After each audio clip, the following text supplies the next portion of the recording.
Sarah Mitchell sat on the same bench she'd called home for the past 6 months. Her clothes were worn but clean, she made sure of that. At 42, life had dealt her cards she never expected. A husband's death, medical bills that swallowed her savings, and a series of unfortunate events had left her here, on Maple Street, with everything she owned in 2 shopping bags. But Sarah had something money couldn't buy. She had eyes that still saw people, not just faces passing by. She had a heart that still felt, even when the world had forgotten her. It was a Tuesday afternoon in late September. The kind of day where the sun feels gentle and the air smells like change is coming. Sarah was watching the neighborhood children play when she noticed little Emma Rodriguez, maybe 4 years old, with dark curly hair and bright blue sneakers that lit up when she walked. Emma lived in the brick apartment building across the street. Sarah had seen her mother, a young woman who always seemed to be rushing somewhere, probably juggling work and motherhood like so many others. Emma would sometimes wave at Sarah, and Sarah would wave back, a small connection in a disconnected world. That Tuesday started like any other. But around 3 in the afternoon, everything changed. Sarah smelled it first, smoke, not the kind from a barbecue or fireplace. This was different, sharp, dangerous. She looked up and saw dark smoke billowing from a second-floor window of Emma's building. Flames licked at the curtains, growing angrier by the second. People started gathering, pointing, shouting. Someone yelled that they'd called 911. But Sarah's eyes found something that made her blood run cold. There, in the window of the burning apartment, was Emma. Her small face pressed against the glass, tears streaming down her cheeks. Her mouth open in a silent scream that Sarah could feel in her bones. Time slowed down. Sarah heard someone say the fire department was 10 minutes away. 10 minutes. That little girl didn't have 10 minutes. Without thinking, without hesitating, Sarah dropped her bags and ran. Her worn sneakers pounded against the pavement as she crossed the street. People shouted at her to stop, that it was too dangerous, but their voices were just noise. All Sarah could see was Emma. The front door was already hot to the touch. Sarah pulled her jacket over her hand and pushed through. Smoke filled the hallway, thick and choking.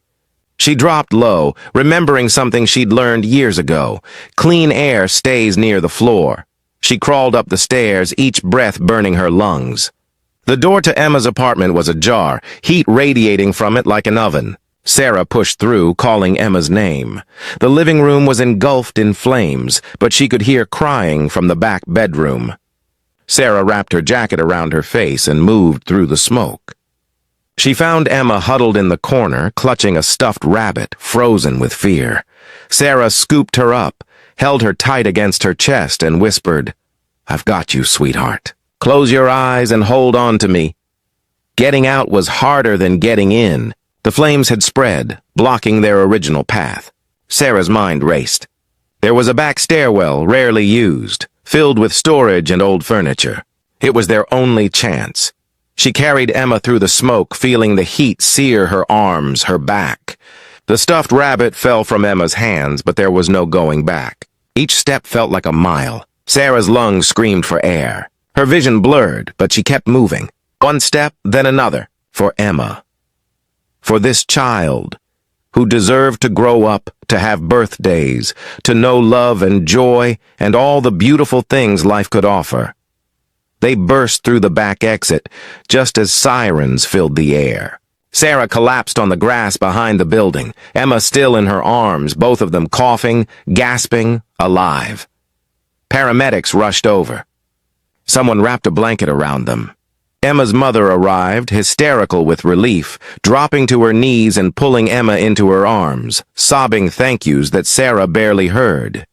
Sarah was treated for smoke inhalation and minor burns. The hospital wanted to keep her overnight, but she refused. She had no insurance, no way to pay. She just wanted to leave quietly, the way she'd lived for the past 6 months. By the time she returned to Maple Street the next morning, her bench was surrounded by news vans. The story had spread. Homeless woman saves child from fire. They wanted interviews, wanted her story. But Sarah slipped away. She didn't save Emma for recognition. She did it because it was right. 3 days passed. Sarah had moved to a different part of town, trying to avoid the attention. She was sitting in a small park when a black car pulled up. A man stepped out. Tall, maybe 50, with silver hair and a suit that spoke of success. He looked around, scanning faces until his eyes landed on her. He walked over slowly, respectfully. "Sarah Mitchell?" She nodded, wary. "My name is David Rodriguez. Emma is my granddaughter." Sarah's breath caught. She saw it now. The same eyes Emma had. David sat down beside her, his voice thick with emotion. "I've been searching for you for 3 days. My daughter told me what you did, how you ran into that fire when everyone else just watched, how you saved my granddaughter's life." Sarah looked down at her hands, scarred from the burns. "Anyone would have done the same." "But they didn't," David said softly. "You did? And I need you to know that Emma asks about you every day. She wants to thank the angel who saved her." David reached into his jacket and pulled out an envelope. "I'm not here to insult you with money. I'm here to offer you a chance. I own a company, Rodriguez Industries. We build homes for people who need them. I could use someone with your courage, your heart. There's a position managing our community outreach program. It comes with a salary, benefits, and housing." Sarah stared at him, unable to speak. "I've learned something in my 60 years," David continued. "Real wealth isn't measured in dollars. It's measured in character, in doing what's right when it costs you everything. You have that wealth, Sarah, more than I ever had when I started out with nothing but determination." Tears rolled down Sarah's cheeks. "I don't know what to say. Say you'll come meet Emma tomorrow.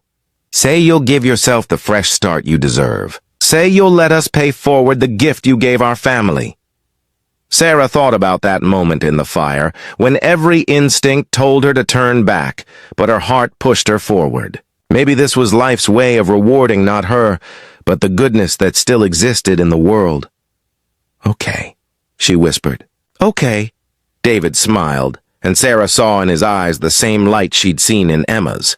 Hope, gratitude, and the unshakable belief that kindness matters. 6 months later, Sarah had an apartment, a job she loved, and regular dinners with Emma's family. Emma called her Aunt Sarah and still talked about the day her angel saved her life. Sarah learned that sometimes you have to walk through fire, literally or figuratively, to find your way home. And sometimes, the smallest act of courage can change not just one life, but many. Because in the end, we're all just people trying to do our best. And when we choose kindness, choose bravery, choose to see each other as human beings worthy of saving, that's when miracles happen. If this story touched your heart, please like, share, and subscribe for more stories of hope and humanity. Leave a comment below telling us about a time someone showed you unexpected kindness. Your story matters too.